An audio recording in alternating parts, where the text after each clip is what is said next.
Welcome back, everyone. Ready to dive into another lesson from the course. Always ready. Where are we headed today? Well, we're looking at lesson 65. My only function is the one God gave me. Ah, yes. This one really gets you thinking. It does. But before we get into all that, why don't we just hear the lesson itself first? Sounds good to me. My only function is the one God gave me. The idea for today reaffirms your commitment to salvation. It also reminds you that you have no other function but this. Both of these thoughts are obviously necessary for a total commitment. Salvation cannot be the only purpose you hold while you still cherish others. The full acceptance of salvation as your only function necessarily entails two phases.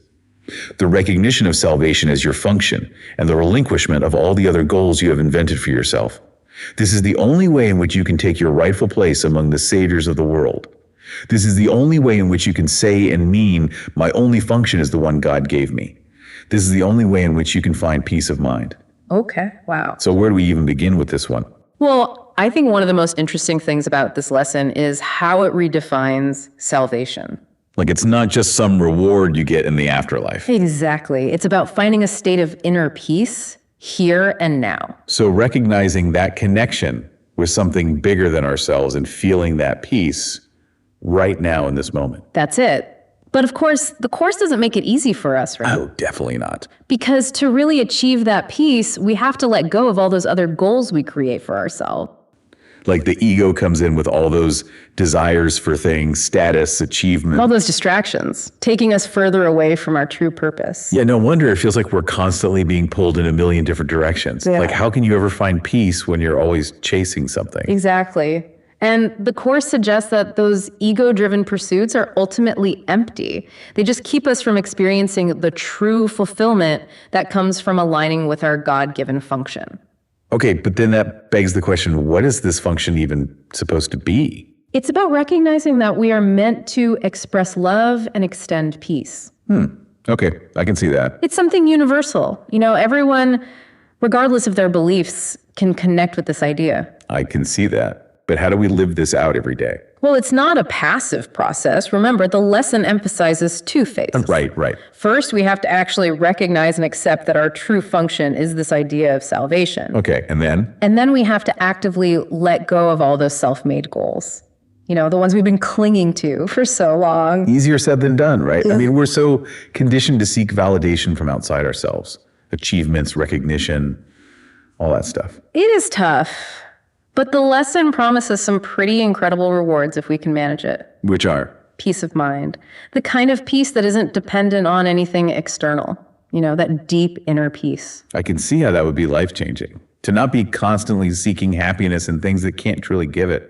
Exactly. So imagine how different our lives could be if we could really embody this idea. It's almost like rewiring our brains to see the world differently. Yes. And the course gives us tools and practices to help us do just that. So it's about becoming more aware of those ego-driven thoughts, learning to choose a different path. Precisely. That's where the real transformation happens, when we start to act from love and peace instead of just reacting from fear and ego. All right. I'm ready to see how this plays out in a real-life example. Let's do it. How about we imagine a fictional parent struggling with resentment? We'll call him Michael. Perfect. So Michael's kind of the opposite of everything we're talking about right now. Yeah, he's caught in that cycle of ego-driven thoughts and behaviors. Say his son has, once again, left his dirty clothes all over the floor. Classic teenager move. Right. He's choosing to feel resentful because of his own expectations. Okay, so let's say, instead of getting frustrated with a messy room or chores not being done, the parent... They take a step back. Right, and they choose to respond differently. Exactly. They can ask themselves, okay, what's my function here? How can I express love and peace even in this chaotic moment? So instead of launching into a lecture about responsibility, how he needs to learn to pick up after himself, all that stuff, yep. Michael could take a breath and choose a different approach. He could simply say, hey, I noticed your clothes are on the floor. Could you please put them in the hamper? Thanks. It really changes the whole dynamic, doesn't it? Because suddenly you're not focused on blame and resentment anymore. And it doesn't mean you're condoning bad behavior or just letting things slide. It's about choosing a response that's in alignment with our true purpose. Exactly. And it's not always easy, is it? Definitely not. I think a big part of it is shifting his focus. Instead of dwelling on what he's not getting, He can start looking for genuine ways to express appreciation. Like maybe noticing when his son helps out around the house without being asked, and actually acknowledging that sincerely, not in a transactional kind of way. Or say his daughter's having a tough time with her homework. Instead of getting frustrated, he could offer to help, listen patiently and encourage her. Yeah. It's about choosing to see your kids through a lens of love instead of through the lens of your own unmet expectations. That's a great way to put it.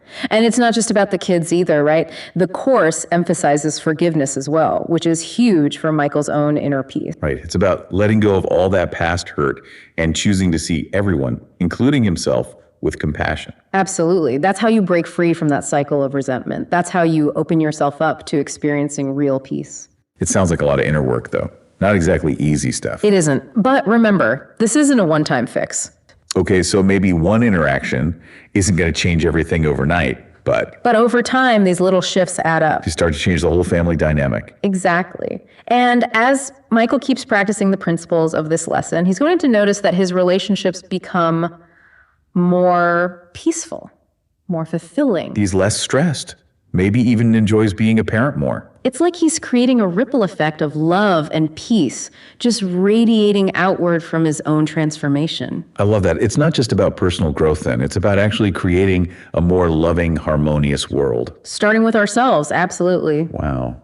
This has really given me a lot to think about. I mean, Lesson 65 offers such a profound perspective on everything, really.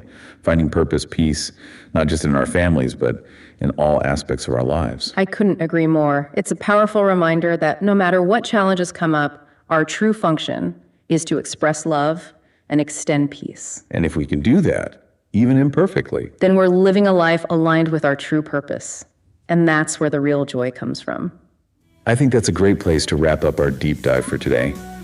Thanks for joining us. We hope you take some time to reflect on your own function and consider how you might bring a little more love and peace into the world.